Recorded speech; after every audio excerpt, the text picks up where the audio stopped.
जैसे कि नम्रता की बात चल रही थी कि इस जीवन में हमारा नम्रता का होना बहुत ज़रूरी है।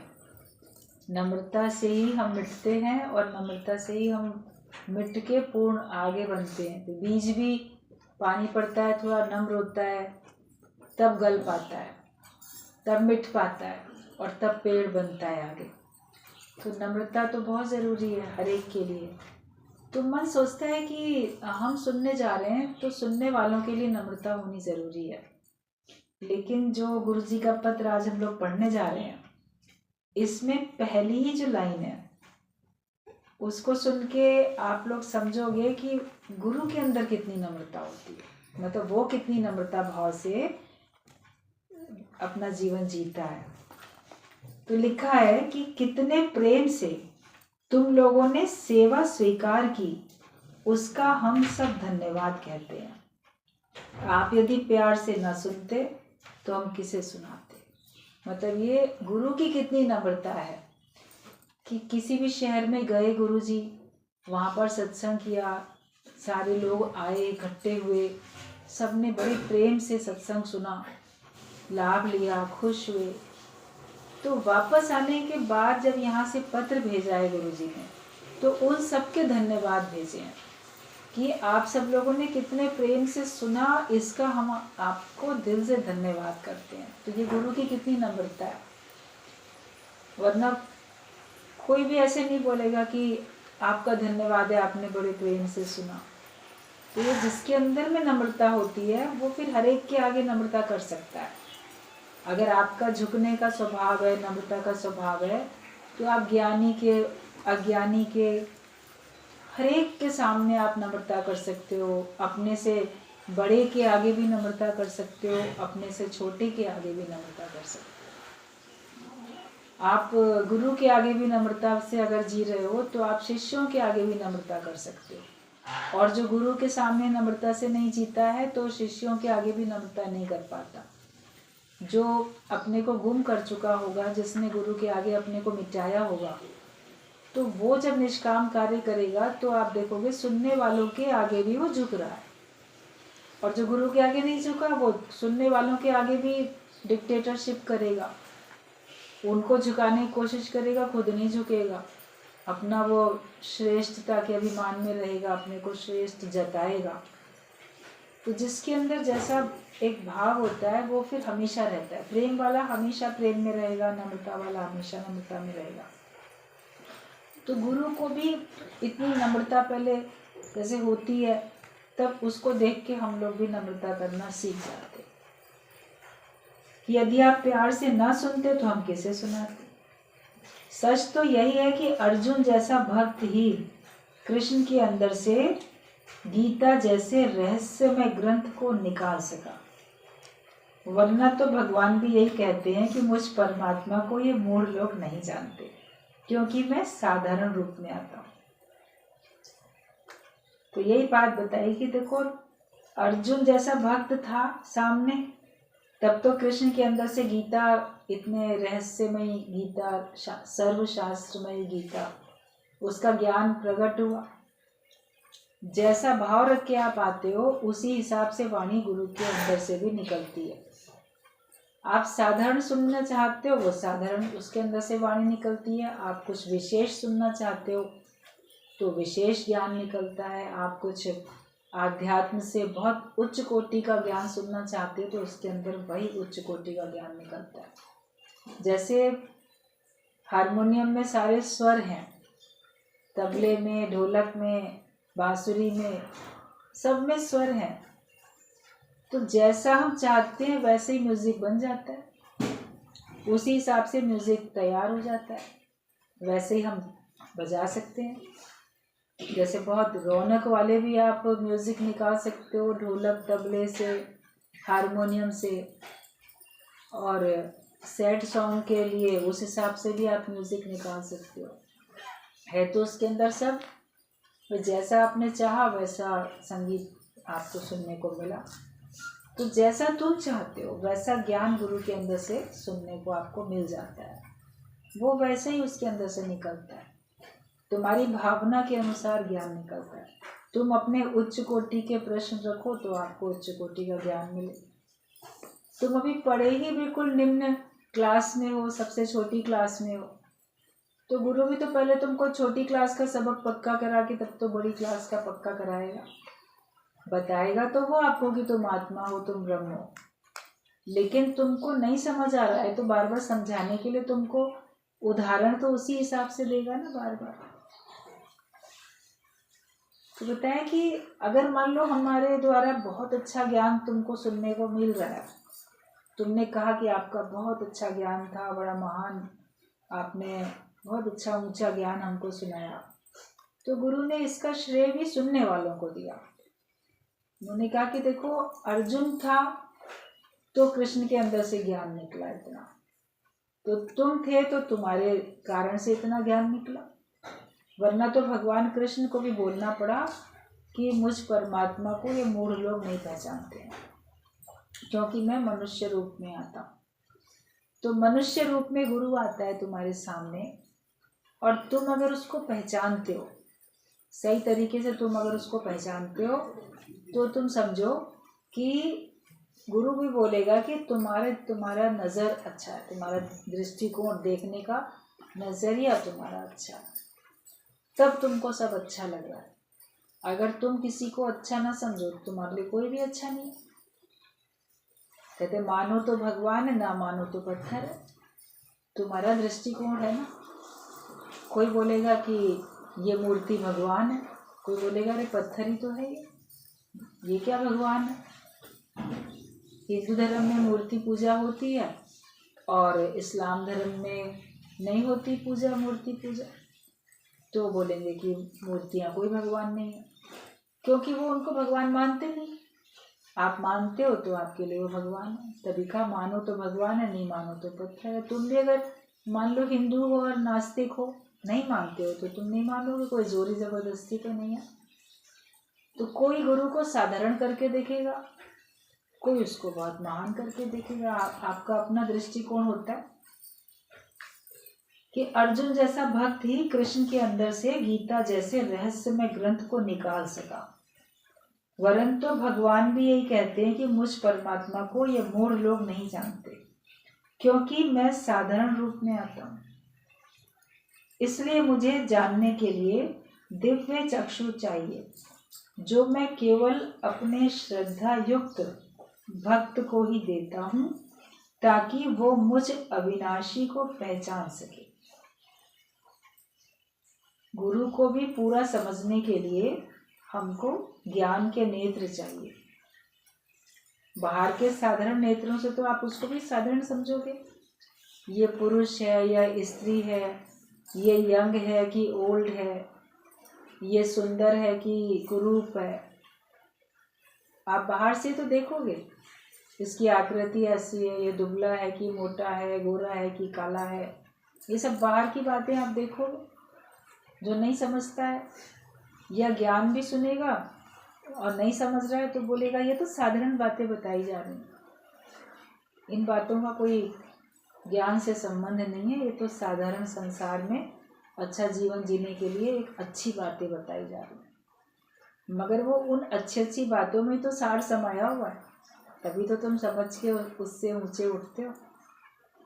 अगर आप संसार की छोटी छोटी बातों में अटके हुए हो तो छोटी छोटी बातें तो तुमको उससे ऊंचा उठाती, फिर आप बड़ी बड़ी बातें भी समझनी आपको समझ में आती हैं, समझनी सीखते हो और समझ पाते हो। तो गुरु के पास हम आते हैं तो वो हमको दिव्य दृष्टि देता है, मतलब कि आपकी चम दृष्टि है, पहले चमड़ा देखते हो, शरीर देखते हो। अब हमारी दम दृष्टि होती है, मतलब किसके दम पे ये तन चल रहा है, किसकी शक्ति पे, किसकी सत्ता से ये शरीर कार्य करता है। अब तत्व के ऊपर नजर चली जाती है कि ये व्यक्ति आया, उठा, बैठा, बोला, बात की, सुना, समझा, कर्म किया, मगर अंदर ताकत कौन सी थी, अंदर शक्ति कौन सी थी जिसके कारण से ये कर सका। अभी वो शक्ति जब कार्य करना इस शरीर में समाप्त कर देती है, बाकी तो वो कार्य कर ही रही है, लेकिन इस शरीर में उसने कार्य करना समाप्त कर दिया तो मृत हो गया शरीर। फिर तो अंग तो सारे हैं सही, लेकिन काम तो नहीं हो रहा। तुरंत का तुरंत कोई अपनी आंखें अगर डोनेट करके जाता है तो मुर्दे के में से आंखें निकाल के दूसरे को लगा देते हैं, तो वहाँ पे वो देखने का काम कर लेती है, उस अंधे को आंखें मिल जाती हैं। मगर मृत शरीर में वो देख ही नहीं पा रहा था।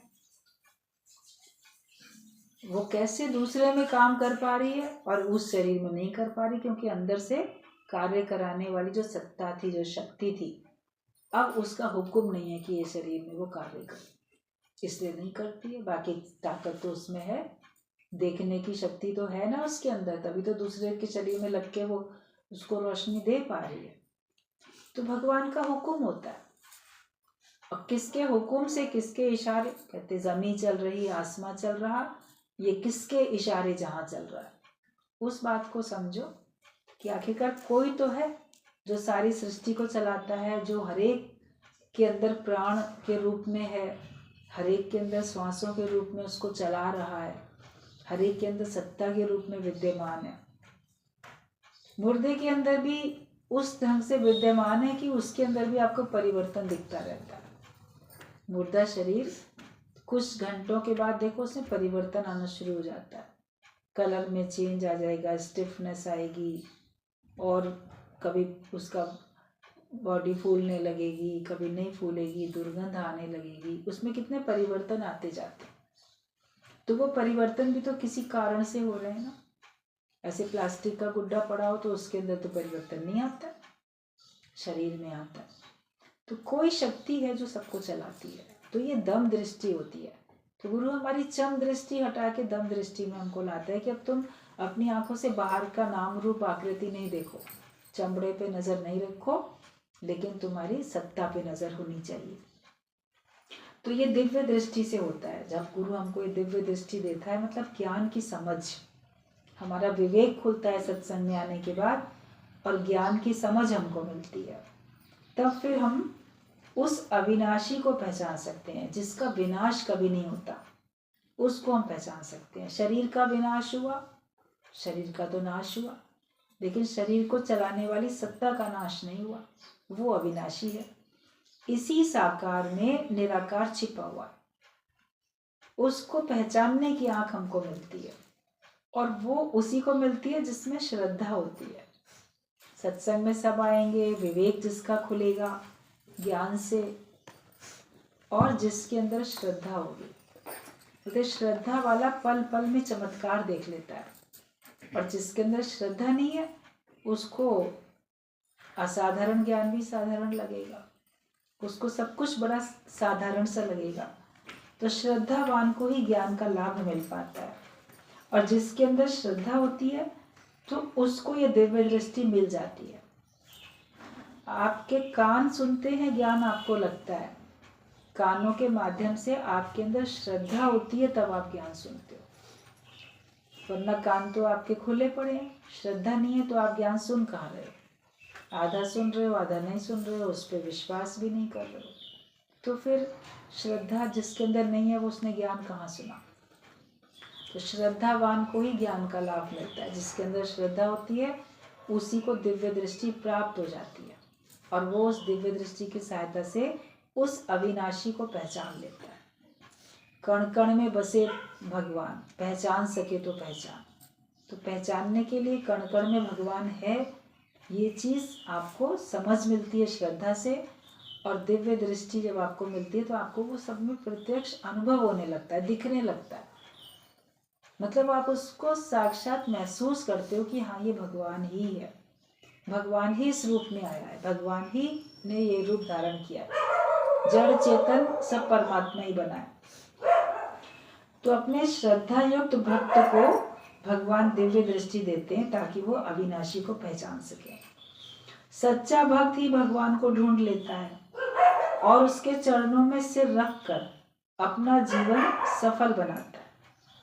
जो सच्चा भक्त अंदर से आपके अंदर अगर सच्चाई है तो आपको सच्चा गुरु मिल जाएगा, और उसके शरणागत होके आप अपना जीवन सफल बना सकते हो।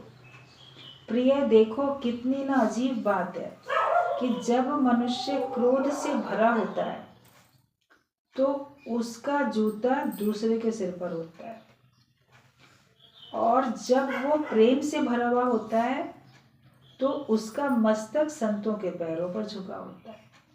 देखो, जब आप क्रोध से भरे हो तब आप अपना पैर का जूता निकाल के दूसरे के सर पे भी मार दो, क्रोध से। लेकिन जब आप अत्यंत प्रेम से भरे हो, श्रद्धा से और प्रेम से भरे हो, तो अपना सर संत के चरणों में झुका दो। जो जूता पहनने की जगह पैर है उसके, आप उसके जूते जहाँ पहने हुआ है तो आप वहाँ भी आप उसके चरणों में अपना सर झुका देते। क्यों? क्योंकि प्रेम है। और जहाँ प्रेम नहीं है, क्रोध है, तो आप दूसरे के सर पे जूता मारने में देर नहीं करोगे। तो कितनी एक अजीब बात होती है कि प्रेम आपको कितना झुका देता है, कितना प्रेम से आपके अंदर में नम्रता भाव आ जाती है। तो जब प्रेम से भरा हुआ होता है तो उसका मस्तक संतों के पैरों पर झुका होता है। झुकना ही उठने की निशानी है। नम्रता भाव में रहते हो, झुकते हो, तो वही ऊंचा उठने की निशानी है। तेरी हार भी नहीं है तेरी हार, उदासी मन काहे को करे। कभी मन अगर उदास होने लगे किसी भी कारण से, हमें ना हार मिली, जीत नहीं मिली, फलाना जीत गया, हम हार गए, हमको हमेशा असफलता मिलती है, सफलता नहीं प्राप्त होती है, हर फील्ड में हम हार जाते हैं, हर मौके पे दूसरा जीत जाता है, हर मौके पे मैं हार जाता हूँ, ये सोच के मन उदास होने लगता है। लेकिन अगर आप भगवान के सच्चे भक्त हो तो भगवान कहते हैं तेरी हार भी नहीं है तेरी हार। अगर तुमको बाहर से हार मिल भी रही है वो तुम्हारी हार है ही नहीं, तुम तो जीते हुए हो। तुमने मन को जीता, बुद्धि को जीता, इंद्रियों को जीता, तुमने परमात्मा के हृदय को जीत लिया। गोपियों ने भगवान के हृदय को ही जीत लिया था। भक्त भगवान को ही जीत लेता है तो उसकी हार कैसे हार? माया में हारता हुआ दिखता है, इसको माया में धन नहीं मिला, पद नहीं मिला, कोई माया में सुख नहीं मिला, तो माया में उसको कोई उपलब्धि मान लो नहीं भी हुई, मगर उसको ज्ञान तो मिला, उसको भगवान तो मिला, तो यही उसकी सबसे बड़ी जीत है। सबसे बड़ा लाभ हमारे जीवन में वही है जब हमको परमात्मा की प्राप्ति हो जाती है। ईश्वर प्राप्ति से बढ़ के और कोई लाभ नहीं है। तो भगवान के भक्त को तो वो मिल जाता है, तो वो कैसे कहे? गुरु समझाता है तेरी हार भी नहीं है तेरी हार। तुम्हारी हार कहाँ है? ये तो माया में जैसा कुछ दिखता है, परिवर्तन प्रारब्ध के अनुसार वो हो रहा है। तुम तो भगवान के भक्त हो, तुम तो भगवान को पा चुके, तुम तो उसका रूप बन गए, तुम तो उसके जैसे हो गए, तुझ में और उसमें कोई अंतर ही नहीं रहा, तो तुम्हारी हार कहाँ हुई? तुम्हारी है भगवान की शरण में ही अपनी हार मनुष्य मानता है कि मेरा कुछ भी नहीं है। तुम्हारी हार जगत में नहीं है, लेकिन तुम्हारी हार भगवान के पास है। हम भगवान के आगे हार जाते हैं। एक तो लाचारी में हार गए, भगवान हम तुम्हारे आगे हार गए, वे मेरी चलेगी नहीं तुम्हारी चलेगी। लाचारी में हम उसको महान समझते हैं, उसके आज्ञा को सर माथे रखते हैं, उसके किए को स्वीकार करते हैं लाचारी में। लेकिन एक होता है प्रेम में, हमने अपना दिल हार दिया तुम्हारे आगे, हमको तुम्हारे आगे झुक गए, हम तुम्हारे आगे एकदम गुम हो गए, मिट गए। तो भगवान के आगे तो भक्त की वो हार हो जाती है, तो वो तो हार उसको कितनी पसंद आती है। अभी शादी होती है तो हार पहनाया जाता है, तो उस हार से तो उसको मिल जाता है ना, लड़की को पति मिल जाता है, लड़के को पत्नी मिल जाती है। भले उसको हार डाला गया, हार मिली, मगर उस हार में जीत समाई हुई है ना, इसलिए जय माला बोल देते, विजय है, उसको हार नहीं हो रही है, जय माला हो रही है। भगवान को भी आप हार चढ़ाते हो, फूलों का हार भगवान को चढ़ाते हो, तो भगवान मिल जाता है ना। उस हार में भी कोई वो हार थोड़ी है। तो जैसे गले में किसी ने हार डाला, वो तो हम बड़े सम्मान का प्रतीक समझते हैं, अरे हम गए, फूलों का हार पहनाया गया। बारातियों को भी सबको हार मान लो पहनाए जाते हैं, गले में फूलों की मालाएं, बड़े खुश होते हैं सारे बाराती। फूलों के हार होते हैं, कहीं मोतियों के हार पहनाए जाते हैं, कहीं कैसे कहीं कैसे। तो सम्मान का प्रतीक है। तो संसार में अगर हार मिल रही है तो उदास क्यों होना? बोले ये भी हमारे लिए बड़ी बात है, सम्मान का प्रतीक है। माया नहीं मिल रही है तो भगवान तो मिल रहे हैं, बड़ी चीज मिल रही है। उधर से अगर हमको कुछ लॉस है तो हमको दूसरी तरफ से बड़ा प्रॉफिट भी तो हो रहा है। तो भगवान का भक्त किसी भी बात में उदास नहीं होता, परेशान नहीं होता। वो बस भगवान के शरण में ही अपनी हार मानता है कि मेरा कुछ भी नहीं है। वो यहाँ बोल देता है कि मेरा कुछ नहीं है। एक सुई में भी यदि आसक्ति है तो हम ब्रह्म से दूर हैं। संसार वाले परमात्मा को छोड़कर उसकी माया के पीछे जाते हैं। उनके पास है हीरे मोती और तेरे मन मंदिर में ज्योति। कौन हुआ धनवान? कौन धनवान हुआ? वो उनके पास तो हीरे मोती हैं और तुम्हारे मन मंदिर में भगवान की ज्योत है। भगवानी ज्योत रूप में विद्यमान है, ज्ञान की ज्योत जल रही है, भगवान तुम्हारे अंदर विद्यमान है। तो फिर कौन धनवान है? जिसके पास भगवान है वो धनवान है। भगवान की माया जिसके पास है वो धनवान नहीं है। असली धनवान तो वही है जिसको परमात्मा की प्राप्ति हुई है। तो अगर हम माया में, एक पदार्थ में, एक सुई में भी अपनी आसक्ति रखते हैं, ये मेरी है, तो हम भगवान से तो बड़े दूर हैं। ब्रह्म का निश्चय तो कर ही नहीं सकते, बहुत उससे दूर है। किसकी किस में आसक्ति हो जाती है कोई जान नहीं सकता। किसी कपड़े में, किसी बर्तन में, एक सुई में भी, किसी में भी आसक्ति। अब मन सोचेगा इसमें भी कोई आसक्ति होती है क्या? एक बार किसी ने, बहुत पहले किसी ने कोई बात बताई थी, तो गुरुजी सत्संग में बता रहे थे, सच्ची बात बताई थी कि बहुत बड़ी उम्र हो गई थी सास की और बीमार बहुत, और लगे अब दुनिया से जाए तो तब जाए, जा भी नहीं रही थी दुनिया से, और बहुत जैसे तकलीफ हो रही है, परेशानी हो रही है। तो उसकी आसक्ति ना, उसको नई नई तस्त्रियाँ, प्लेटें, छोटी छोटी जैसे होती ना कन्याओं को खिलाने के लिए आप छोटी प्लेटें, कभी तस्त्रियाँ खरीदते हो, छोटी प्लेटें, तो उसको नए बर्तन का और उनका प्लेटों का उसने बड़ा संग्रह, उसके बड़ा शौक था। तो उसकी आसक्ति उन प्लेटों में गई हुई थी, छोटी उन कटोरियों, तस्त्रियों में। तो बहू को समझ में आ गई बात, काफ़ी समय उस देखा वाला, तो उसको ये आया कि हाँ ये इसकी ना आसक्ति इनमें हो सकती है, ये उनको नए नए खरीदे, इनको बहुत पसंद कर शौक से खरीदा है। तो उसने बहुत कुछ तस्त्रियाँ वो उठा के ला के बीमार सास के सीने पर रख दी कि देखो ये है तुम्हारी। उसने हाँ उस हाथ से लेके तस्त्रियाँ मेरे पास ही हैं। और फिर उसके बाद में उसका शरीर शांत हो गया। तो बोले इसी में इसकी आसक्ति थी और ये चली गई दुनिया से। तो ये बात बताई थी किसी ने गुरुजी को। बोले देखो कोई कह सकता है कि बर्तनों में भी आसक्ति हो जाएगी। आप सोचो कि हमने बड़े शौक से खरीदे हैं, नए नए खरीदे हैं, चाहे अपने यूज़ के लिए या किसी को बांटने के लिए, जो भी खरीदा, शौक होता है किसी का कुछ कुछ ऐसे नई नई चीज़ें, छोटी बड़ी कुछ भी रखने का। मन कहाँ किसका कब अटक जाए तो कोई कुछ नहीं जान सकता।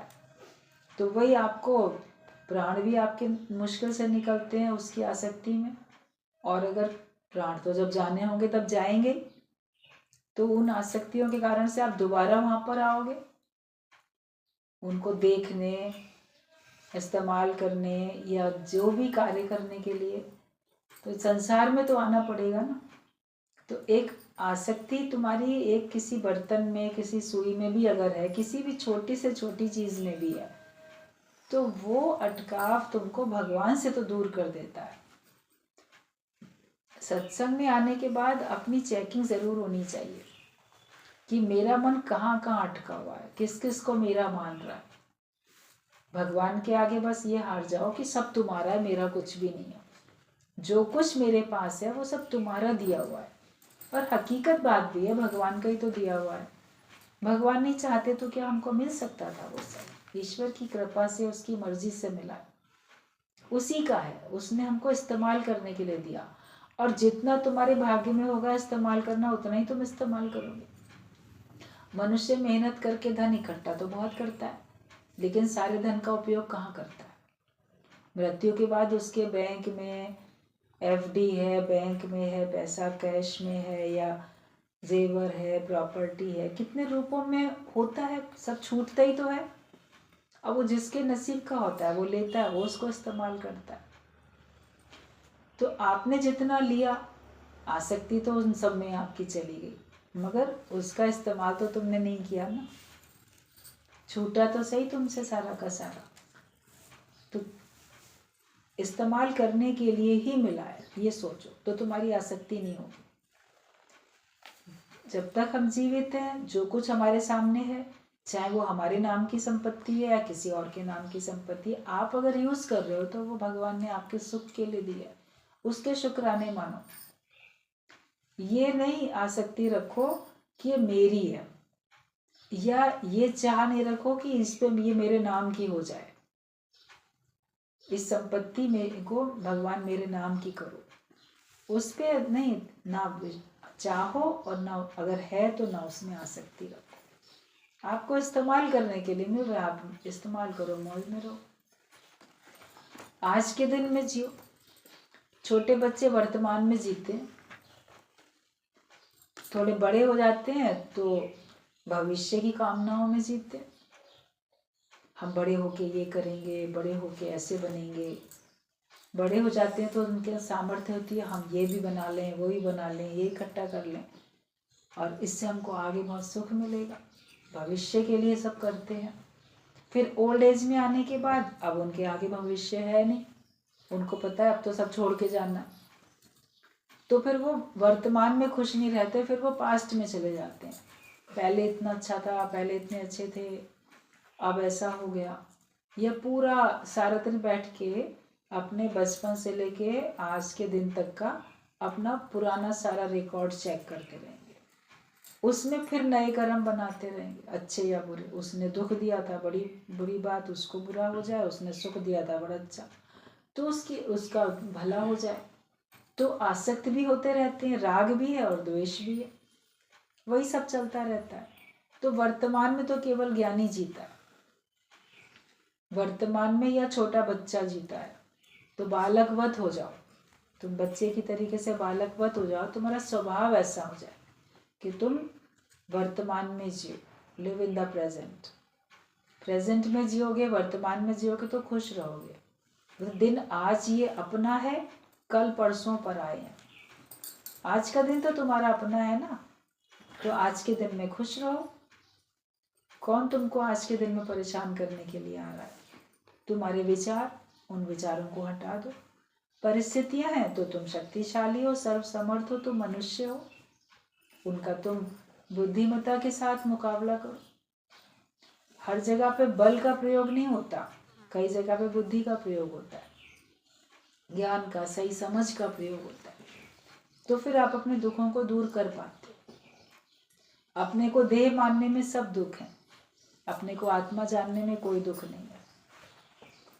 बात शुरू में लगेगी अटपटी, मगर है सच्ची बात कि सचमुच में हमने अभी तक अपने को शरीर माना था, इसीलिए हम परेशान थे। तो असली धनवान तुम हो जब तुम्हारे अंदर भगवान है। तो इसलिए कुछ और हमारे पास है तो उसका तुम्हें अभिमान नहीं करना, मत कर तू अभिमान।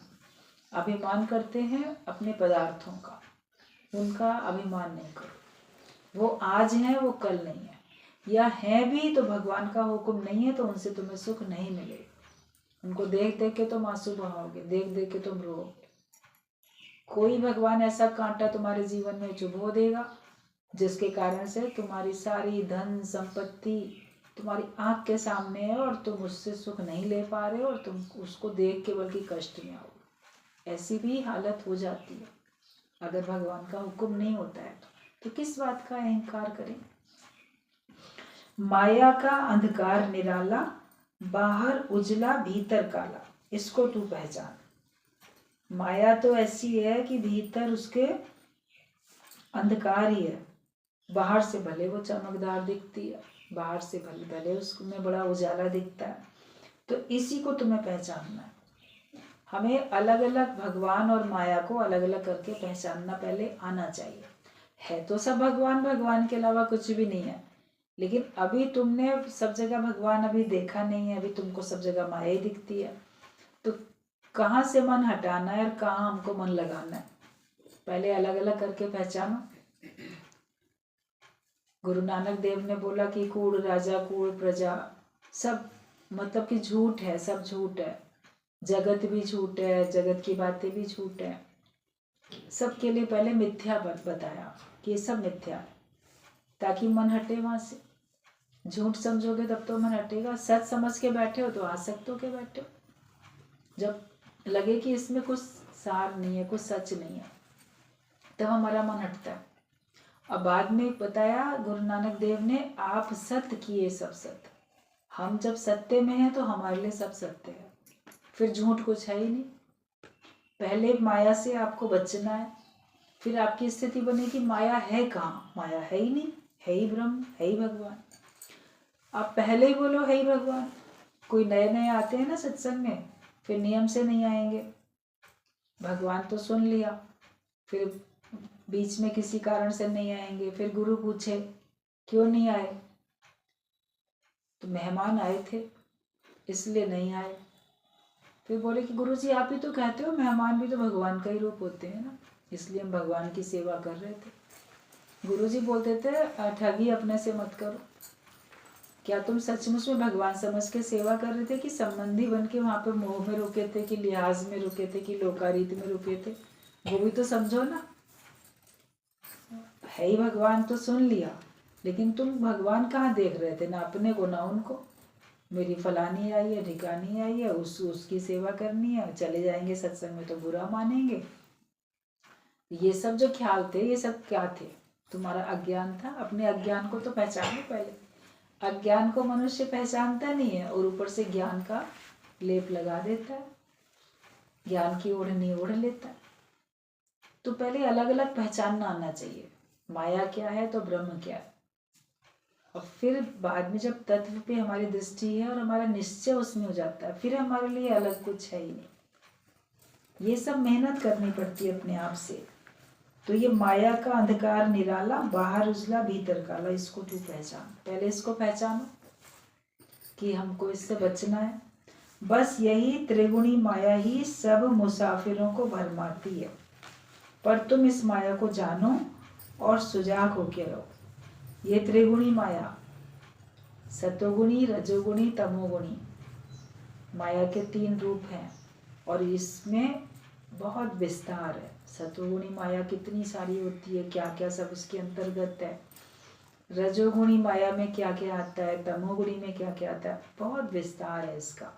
जितने भी संसार में माया दिखती है उनको इन 3 भागों में बांध दिया है, 3 भागों में उनको लगा दिया है कि ये सतोगुणी में आएगी, ये तमोगुणी में, रजोगुणी।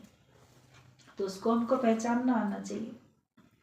तो हमको सुजाग होके रहना है कि ये माया है, मुझे इससे बचना है। पहचानोगे तब तो बचोगे, पहचानोगे नहीं तो बचोगे कैसे? आप किसी को अपना मित्र समझ लेते हो, होता वो शत्रु है अंदर से, होता वो ठग है। आप किसी को ऐसे समझते हो बड़ा ज़रूरतमंद है, मगर होता वो लुटेरा है, डाकू है। आप नहीं पहचान पाते हो। आप शुरू में उसको बड़ा अच्छा समझ रहे थे, मगर वो आप ही का नुकसान करके आपको लूट के ले जाता है।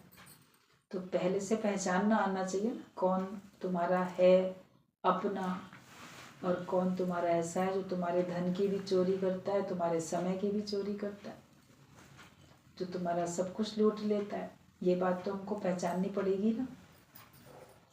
इसको पहचानने के लिए ज्ञान है, इसको पहचानने के लिए सत्संग है, इसको पहचानने के लिए गुरु की आवश्यकता पड़ती है। वो हमको बताता है कहाँ पे तुमको मिटना है, झुकना है, कहाँ पे तुमको शरणागत होना है और कहाँ से तुमको परहेज करना है। तो वो सब गुरु हमको बताता है। तो तुम सुजाग होके रहो, be careful and you won't fall. अगर सावधान रहोगे तो तुम्हारी गिरावट नहीं होगी। यदि कहीं हम काई में फिसलते हैं तो दोबारा उस जगह से संभल कर चलते हैं कि कहीं फिर पैर न फिसल जाए। ऐसे ही जहाँ कल भूल हुई आज नहीं होनी चाहिए। कल तुमसे जहाँ तक गलती हो गई तो आज वही गलती दोबारा तो नहीं करो। लेकिन अगर मन बार बार वही गलती दोबारा करता है, इसका मतलब तुम भूल जाते हो इतना, तुमको उस गिरने का नुकसान याद ही नहीं रहता। सोचते हो अब की बार जो है हमको फ़ायदा पड़ जाएगा, तो हर बार गिरोगे तो नुकसान ही तो होगा। जो गलती को ना दोहराए उसे इंसान कहते हैं, उसे भगवान कहते हैं। सच्चा इंसान वही है जो गलतियां दोहराता नहीं है। हम एक ही मिस्टेक बार बार करते रहते हैं तो हमें सच्चे इंसान कहाँ है। बच्चे गलती बार बार करते हैं तो बड़े बार बार समझाते हैं, फिर कहते हैं कितनी बार एक ही गलती करोगे, अभी तक नहीं सीखे हो। तो खुद कितनी बार गलती करते हैं, जगत को बार बार मिथ्या समझते हो, फिर सत्य समझने लगते हो। आधार लेना छोड़ते हो, फिर आधार लेने लग जाते हो। तो बार बार एक ही मिस्टेक करते हो, फिर अपने को देह मानने लग, हाँ मैं शरीर नहीं हूँ, हाँ मैं शरीर हूँ, मैं फलाना नहीं हूँ, हाँ मैं फिर फलाना हूँ। अपने स्वरूप से कितना बार बार आप दूर होते हो, कितना बार बार भूल जाते हो। तो गलती को दोहराओ नहीं, तभी तुम सच्चे इंसान हो और तभी तुम्हें लोग भगवान भी कहेंगे। तू अभूल आत्मा है, तुझे कोई माया के बंधन में नहीं बांध सकता है। वो आती माया को नो करने की पावर रखता है। अपने को देह से अलग तत्व जानोगे कि मैं वो आत्मा हूँ जिसमें कभी भूल होती ही नहीं है। देह मानते हैं, मन अपने को समझते हैं तो भूल भी होती है, लेकिन मैं वो आत्मा हूँ जिसमें कभी भूल होती नहीं है। जब ये मानोगे तो कोई गलती होगी नहीं, तब तुम्हें माया का कोई भी बंधन अपने में बांध नहीं सकता। और फिर वो आती हुई माया को नो करने की पावर भी रखता है। He is a brave man who can say no. जो बुजदिल है वो इस मैदान में आया नहीं करते। अगर तुम्हारे अंदर में हिम्मत नहीं है, बहादुरी नहीं है, तुम बुजदिल इंसान हो, तो तुम सत्य के मार्ग में आओगे नहीं। जो थोड़ा सत्संग में आते हैं फिर उनको सत्संग बड़ा कठिन लगता है, यहाँ तो बड़ा त्याग करना पड़ेगा, बड़ा वैराग्य लेना पड़ेगा, तो उनके अंदर हिम्मत नहीं है, तो फिर वो आना छोड़ देते हैं। कहते हैं हम क्यों आए, हम तो इतना त्याग नहीं कर सकते, हम तो इतना निर्बंधन नहीं हो सकते, इतनी आसक्ति नहीं हटा सकते। मतलब तुमको अपने में विश्वास नहीं है ना, तुमको अपने में हिम्मत नहीं है। अगर आप हिम्मत रखो तो भगवान मददगार है। आप चाहोगे तो आप ज्ञानवान हो सकते हो, ब्रह्म ज्ञानी बन सकते हो।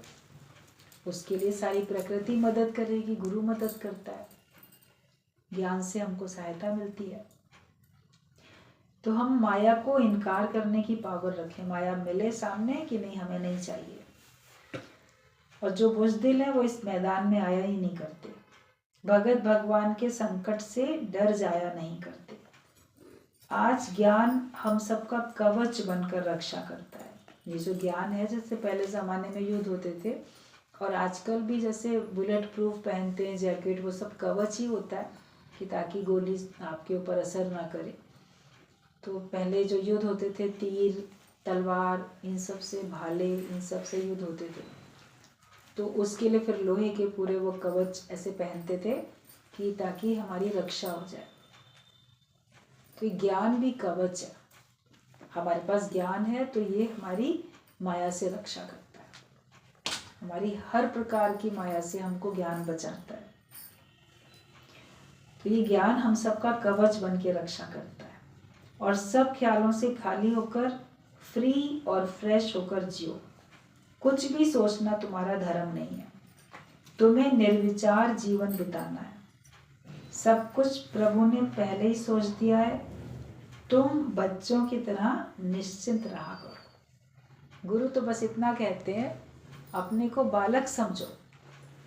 भगवान के बच्चे हो तुम, गुरु की संतान हो, गुरु के बच्चे हो, तो हम बालकवत होके रहे। बच्चा कोई चिंता नहीं करता। घर के छोटे बच्चे चिंता करते हैं क्या? घर के बड़े लोग चिंता करते रहते हैं। बच्चों को कोई चिंता नहीं होती है। कहाँ से राशन आएगा, कहाँ से स्कूल की फीस जमा होगी, क्या खाएंगे, कहाँ रहेंगे। घर में मृत्यु भी जाती तो बच्चे खेलते रहते हैं, उनको ये मृत्यु जीवन का पता ही नहीं होता। या इसकी मृत्यु होगी आगे हम कैसे जिएंगे, ये भी नहीं इनको चिंता होती है छोटे बच्चों को। तो बालकवत होके जियो, बालक की तरीके से निश्चिंत जीवन जियो। किसी प्रकार की चिंता नहीं करनी है। कहते भरोसा जिसको भगवान पर है उसे कोई चिंता ना करनी पड़ेगी। उसे कोई भी किसी भी प्रकार की चिंता उसको करनी नहीं पड़ेगी। और तुम्हें निर्विचार जीवन बिताना है। किसी प्रकार के विचार तुम्हें नहीं रखने हैं। सब भगवान पे सौंप दो। जो विचार तुमको तंग करते हैं, जो विचार तुमको दुखी करते हैं, चिंताओं में लाते हैं, सब छोड़ दो। सब भगवान के ऊपर छोड़ो और सब कुछ प्रभु ने पहले से ही सोच लिया है। कहते पहले बनी प्रारब्ध पीछे बना शरीर, तुलसी ऐसा जान के भी मन न बांधे धीर। ऐसा जान के भी मन धीरज नहीं बांधता है, क्योंकि अज्ञानी मन है। जो ज्ञानवान होता है वो समझ जाता है कि पहले प्रारब्ध बनी है, बाद में शरीर। जैसे बिल्डिंग का नक्शा पहले बना है, बिल्डिंग बाद में बनी है। तो तुम्हारा भाग्य पहले ही लिख गया, बाद में रोज रोज वो सामने उसके तरीके से आपका सामने आ रहा है। तो हमें चिंता किस बात की? हम अपना आज का जीवन देखें और हम क्या होना चाहते हैं, हम क्या बनना चाहते हैं। जैसा चाहोगे वैसे हो जाओगे। As you think so you become. अगर आप मुक्त होना चाहते हो, आप ब्रह्मज्ञानी होना चाहते हो, आप प्रसन्नता वाला जीवन, भरपूरता वाला जीवन जीना चाहते हो, तो आप ऐसा जीवन जी सकोगे। ज्ञान आपकी मदद करता है, सत्संग मदद करता है। इसलिए गुरु का दामन पकड़े रहो तो आपका बेड़ा पार है। बस बच्चों की तरह निश्चिंत रहा करो। जो चिंताएं करते हैं वो बड़ी बुरी होती है।